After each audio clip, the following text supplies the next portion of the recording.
दोस्तों, welcome to my channel. Myself Raghvendra Mishra, MBBS first year student at SMC बैराज। So दोस्तों, NEET में last के 3 मंथ्स आ चुके हैं और हमें प्रिपरेशन करते हुए सिलेक्शन पाना है। लेकिन इस टाइम हमको टाइम शेड्यूल में बहुत डाउट होता है कि हम किस तरीके से कौन सा सब्जेक्ट दें, कितना टाइम हम किस सब्जेक्ट को दें। तो ये वीडियो इसलिए है कि ताकि हम अपना टाइम शेड्यूल तय कर सकें। ये मेरा छोटा सा सजेशन होगा आपके लिए। डिसाइड आपको करना है कि आप किस तरीके से पढ़ते हैं, बट पढ़ना इंपॉर्टेंट है। लेकिन मैं इस वीडियो में आपको बताने वाला हूँ कि किस तरीके से आप दिन में टाइम मैनेजमेंट करते हुए अच्छी पढ़ाई करके बेटर स्कोर ला सकते हैं। तो चलिए शुरू करते हैं। सो दोस्तों, एक बार हम लोगों का कोर्स लगभग खत्म हो गया होगा या फिर थोड़ा बहुत बचा होगा, तो बहुत लोगों में डाउट होता है कि हमको रैंडमली 12 to 14 आवर्स पढ़ना है, 16 to 18 आवर्स पढ़ना है जैसे टॉपर्स बताते हैं, या फिर 4 to 5 आवर्स में हो जाएगा।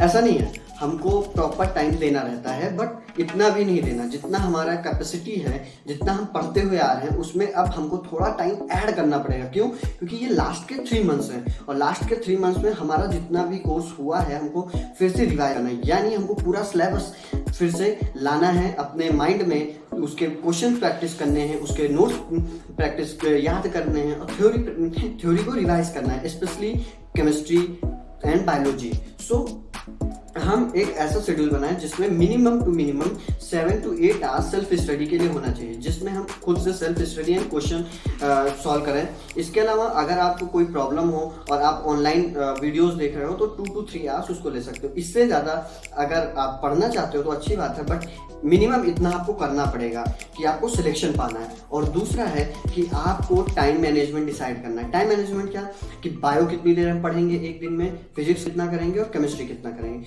तीनों सब्जेक्ट को रोज पढ़ना इंपॉर्टेंट है। ये नहीं कर सकते अब कि एक सब्जेक्ट को एक दिन में पढ़ेंगे। इससे आपको पेपर के लिए ज़्यादा अच्छे से तैयार होगा कि आप तीनों सब्जेक्ट एक दिन में कर सकते हो। तो पेपर में तो 3 घंटे में करना है, तो एक दिन में जब प्रैक्टिस करोगे तो धीरे धीरे वो 3 घंटे में होगा। आपको टेस्ट देने रहते हैं वीकली में, 2 टेस्ट तो जरूर देने होते होंगे, और अगर नहीं दे रहे हैं तो आपको जरूर देने, क्योंकि test are very important for the last time preparation. मतलब लास्ट में जो प्रिपरेशन होगा उसके लिए सबसे ज़्यादा इंपॉर्टेंट है। और ये मान के चलो कि आपका ये लास्ट ईयर है, आप लास्ट ईयर प्रिपरेशन कर रहे हो, आपको इस बार सेलेक्ट होके मेडिकल कॉलेज में जाना है, बहुत मज़े आते हैं। सो आपको दिन में किस तरीके से पढ़ना है, मैं आपको टाइम टेबल नहीं बताने वाला हूँ कि आपको ये टाइम टेबल जो लगभग हर बंदा बताता है वो नहीं बताने वाला हूँ। मैं आपको बताने वाला हूँ किस तरीके से आप पढ़ सकते हो। प्रॉपर 8 आवर्स की स्लीप लो, ये मिनिमम है। उसके बाद हमको minimum, if I am assuming आप 7 आवर्स की सेल्फ स्टडी कर रहे हो, तो then give 3 hours minimum for the self study of the biology, then 2 hours each for physics and chemistry. Weightage same है, सेम टाइम दो, क्योंकि ऐसा लगता है हम केमिस्ट्री कर सकते हैं, बट ऐसा नहीं है। केमिस्ट्री भी एक इंपॉर्टेंट टॉपिक है और थोड़ा कठिन भी है, जो जिनको नहीं आता है, तो वेटेज बिल्कुल रखो। फिजिक्स का भी weightage 2 hours per day, do questions, make notes. अगर आपको लास्ट टाइम में भी हो तो नोट्स जरूर बनाते रहो, धीरे धीरे फॉर्मूलेज रिवाइज करते रहो। पर डे ये चलता है। इसके अलावा सबसे प्रॉब्लम क्या हो सकती है कि आपको डिसाइड नहीं कर पाओगे पर डे हम कौन से टॉपिक्स पढ़ें, क्योंकि 3 सब्जेक्ट्स हैं। ऐसा होता है एक दिन में एक सब्जेक्ट पढ़ने में आसानी होती है, बट आप जब तीनों सब्जेक्ट पढ़ते हो ना तो उसमें दिक्कत होती है। तो आप क्या करो, एक 7 डेज का आप एक टाइम शेड्यूल बना लो और टॉपिक शेड्यूल बना लो। मतलब कि आपको कौन सा टॉपिक इस वीक में खत्म कर देने हैं। एग्जाम्पल लेता हूँ, अगर आपको मैकेनिक्स खत्म करनी है इस वीक में, 7 डेज में किस दिन हम रोटेशन मोशन पढ़ेंगे, किस दिन सर्कुलर मोशन पढ़ेंगे, किस दिन प्रोजेक्टाइल, और 1D पूरा खत्म कर देंगे, ये हमको डिसाइड करना है। इसी तरह केमिस्ट्री में, इसी तरह बायोलॉजी में हमको यूनिट वाइज अब चलना है। रिवीजन चल रहा है, फास्ट चलना है, तो हम यूनिट वाइज पढ़ेंगे, यूनिट 1, यूनिट 2, यूनिट 3, और रैंडम भी कर सकते हैं, बट यूनिट्स में पढ़ने हैं। इसके अलावा जो पिछले नोट्स हैं उनको हमको रिवाइज करते चलना है। और टाइम शेड्यूल का मतलब क्या होता है कि हम किस तरीके से अपने टाइम को यूटिलाइज कर रहे हैं। तो यूटिलाइज में यही सारी चीज़ें आएंगी कि आपको 7 to 8 आवर्स पढ़ लेने हैं, सेल्फ स्टडी करनी है, और 2 to 3 आवर्स अगर ऑनलाइन वीडियोस देखना है तो वो देख सकते हैं। डेली आप क्वेश्चन जरूर लगाओ, ये बहुत इंपॉर्टेंट है। डेली क्वेश्चन लगाने का फायदा मिलता है। This has help me very much a lot, क्योंकि मैंने प्रैक्टिस किया हुआ था, पर डे में प्रैक्टिस करता था क्वेश्चंस की, तो उससे मुझे पेपर में बहुत बूस्ट मिला था। इसके अलावा मैं बोलूँगा सबसे इंपॉर्टेंट बात है कि आपको टाइम यूटिलाइजेशन के बीच में सोशल साइट्स नहीं लानी है।